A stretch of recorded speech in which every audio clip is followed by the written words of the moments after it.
Bienvenue sur la chaîne de WebGCloud. Bien plus qu'une simple agence web, nous mettons à votre service notre expertise en conseil, technologie numérique et service à la personne. Sans plus attendre, je laisse la parole à Magali, notre assistante virtuelle, qui va vous présenter le sujet du jour. RGPD Tracking WordPress, légalité et risques. Introduction. Le suivi des prestataires via des outils de tracking sous WordPress est une pratique de plus en plus courante. Mais est-elle réellement légale?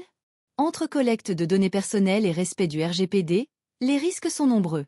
Dans cette vidéo, nous allons explorer les implications légales et les dangers liés à ces pratiques. 1. Utilisation d'un logiciel tiers et de tracker par les clients. De nombreux clients installent des plugins de suivi sur leur site WordPress pour surveiller l'activité des prestataires.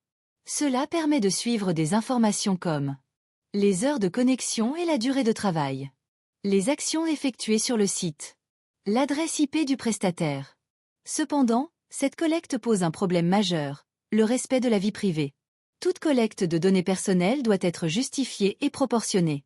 De plus, le consentement du prestataire est essentiel, sous peine d'illégalité. L'utilisation abusive de ces outils peut donc exposer les clients à des sanctions. 2. Illégalité potentielle au regard du RGPD. Le RGPD, Règlement général sur la protection des données, encadre strictement la collecte de données personnelles. Pour être conforme, tout suivi doit respecter plusieurs principes. Base légale valide, consentement, obligations contractuelles, etc.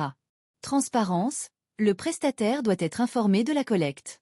Proportionnalité, seules les données strictement nécessaires doivent être collectées. Sécurité et confidentialité, les données doivent être protégées contre tout accès non autorisé.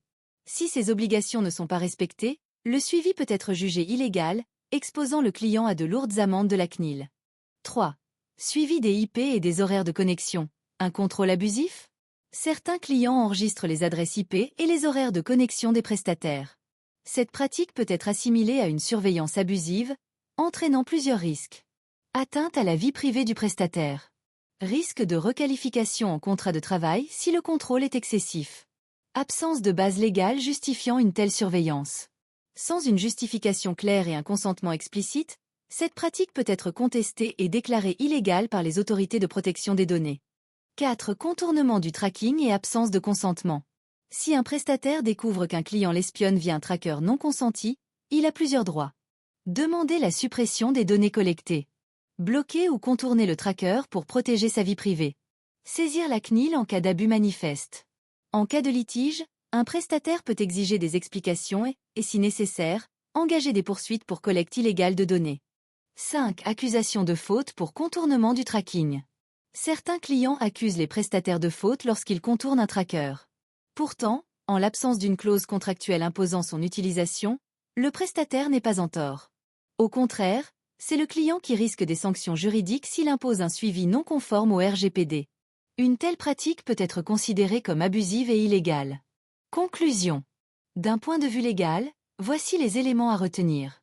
Coche épaisse blanche, le tracking sans consentement est une infraction au RGPD. Coche épaisse blanche, les prestataires ont le droit de refuser le suivi et de protéger leurs données. Coche épaisse blanche, toute collecte abusive peut être signalée à la CNIL. Coche épaisse blanche, un prestataire accusé à tort peut se défendre juridiquement. Si vous êtes concerné par ces pratiques, plusieurs actions sont possibles. Demandez des clarifications aux clients. Exiger l'effacement des données personnelles. Consulter un avocat. Saisir la CNIL en cas de non-respect du RGPD. FAQ. 1. Un client peut-il suivre un prestataire sans son consentement? Non, le RGPD impose une base légale et une transparence totale sur la collecte des données. 2. Suivre un prestataire via son adresse IP est-il légal? Non, l'adresse IP est une donnée personnelle qui nécessite une justification légale. 3. Un prestataire peut-il contourner un tracker imposé sans accord? Oui, un suivi non consenti peut être contesté et bloqué légalement. 4. Quelles actions prendre en cas de tracking abusif? Demander des clarifications, exiger l'effacement des données et saisir la CNIL. 5. Quel risque pour un client qui suit illégalement un prestataire? Des sanctions financières et juridiques en cas de violation du RGPD. L'avis du président de la société WebGCloud. Certains clients me reprochent d'avoir contourné leur système de tracking et estiment que je suis en faute. Après de nombreuses recherches, vérifications et analyses sur la réglementation RGPD et la légalité du suivi des prestataires sous WordPress, j'ai pris du recul. Je me suis interrogé. Certes, mais pour quelle raison? C'est dans cette optique que j'ai rédigé cet article essentiel. On entend souvent dire que le client est roi ou reine, il ou elle a toujours raison, mais qu'en est-il réellement d'un point de vue juridique, RGPD et contractuel? Gyrophare, voiture de police, chers confrères prestataires freelance, agences web et agences digitales, soyez vigilants face aux pratiques de tracking non conformes, à la collecte illégale de données personnelles et aux potentielles violations du RGPD. Voici les clés indispensables à connaître pour exercer en toute conformité légale et protéger vos droits professionnels. Et bien sûr, nous connaissons tous WordPress, ses plugins de suivi et leurs implications. Mieux vaut être informé que subir.